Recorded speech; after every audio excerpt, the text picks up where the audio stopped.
शेख, तो मैं ये बताना चाहता हूं, क्या बाला साहब ठाकरे के खानदान पे आसमानी आफतें नाजिल होने वाली है? क्या उनके जानशीन उद्धव बाला साहब ठाकरे गिरफ्तार होने वाले हैं? और क्या उद्धव बाला साहब ठाकरे पे सीबीआई और ईडी की रेड कंडक्ट होने वाली है? तो इस मौजू पे हम आज डिटेल में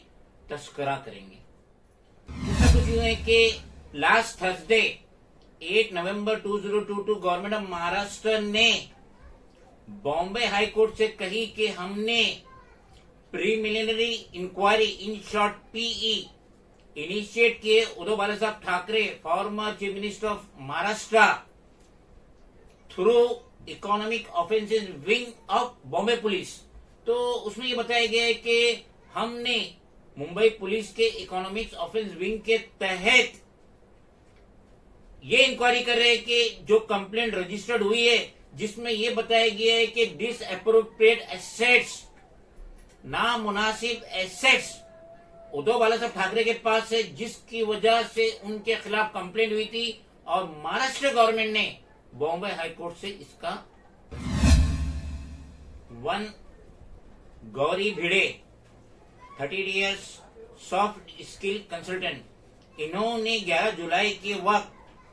commissioner of police for greater Mumbai, इन्होंने लिखत में कंप्लेंट डाली थी कि उद्धव बाला साहब ठाकरे और उसकी फैमिली के पास बहुत ज्यादा दौलत है।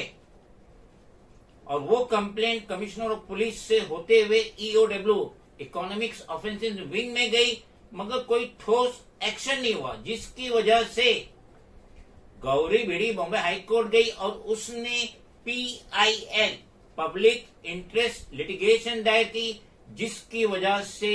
स्टेट को कहना पड़ा कि ईओडब्ल्यू के तहत उद्धव बाला साहब ठाकरे की इन्वेस्टिगेशन चल रही है। गौरी चुनाई का यह कहना था कि मेरी रिटर्न कंप्लेंट जो मैंने कमिश्नर ऑफ पुलिस को ग्रेटर मुंबई को दी, जो बाद में ईओडब्ल्यू को ट्रांसफर हुई, मगर उद्धव बाला साहब ठाकरे के खिलाफ कोई एक्शन नहीं हुआ, इसलिए वो कोर्ट ऑफ लॉ पहुंची और वो ये चाहती है कि उद्धव बाला साहब ठाकरे के खिलाफ ईडी और सीबीआई के तहत इन्वेस्टिगेशन हो। उनका ये भी कहना है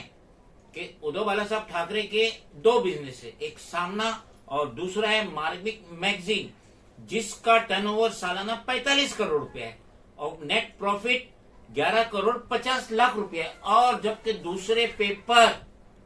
पैंडेमिक 2020 और 2021 में पब्लिश नहीं हो रहे थे, उसके बावजूद भी सामना ने और ये जो मैगजीन है उद्धव बाला साहब ठाकरे की, इसने इतना बड़ा प्रॉफिट कैसे हासिल की। मगर दूसरी तरफ उद्धव बाला साहब ठाकरे और उनके लगते जिगर आदित्य ठाकरे के जो सीनियर एसपी चुनाए, senior advocate of Uddhav Bala Saheb Thackeray और आदित्य ठाकरे, उनका ये कहना है होल पिटीशन इज ब्रेफ्ट महरूम of material fact and purely based on personal कॉन्जेक्चर। तो चुनाई का ये कहना है कि गौरी भिड़ी ने जो पीआईएल दायर की है वो सिर्फ एक कियास है, उसके पास कोई ठोस सबूत नहीं, तो जिसकी वजह से एसपी चुनाई का ये कहना है, इसकी वजह से Bhide's petition to invoke the high court's extraordinary jurisdiction to direct an investigation by central agencies, ये पैदा ही नहीं होता। जैसा कि हम सभी जानते हैं कि मुंबई की पॉपुलेशन 2 करोड़ 40 लाख है और उसमें ये 38 इयर्स की लेडी, इसी को एक ऑब्जेक्शन हुआ कि ठाकरे फैमिली में उनकी आय से ज्यादा उनकी संपत्ति, उनके बिजनेस से ज्यादा उनकी इनकम है, तो जिसके लिए उसने पहले रिटर्न कंप्लेंट करी, उस पर कुछ मुनासिब एक्शन नहीं हुआ, तो उसने पीआईएल दायर करी बॉम्बे हाई कोर्ट में। तो देख लीजिए, किसी न किसी तरह या किसी न किसी बहाने उद्धव बाला साहब ठाकरे को बिजी किया जा रहा है। अब ये जो गौरी भिड़े 30 इयर्स, कहीं ये बीजेपी की कार्यकर्ता तो नहीं है, कहीं ये बीजेपी के कहने पे उद्धव बाला साहब ठाकरे को बिजी तो नहीं करे, तो ये आगे चल के पता चलेंगे। हाल फिलहाल उद्धव बाला साहब ठाकरे के ऊपर PIL रजिस्टर्ड हो चुकी है बॉम्बे हाईकोर्ट।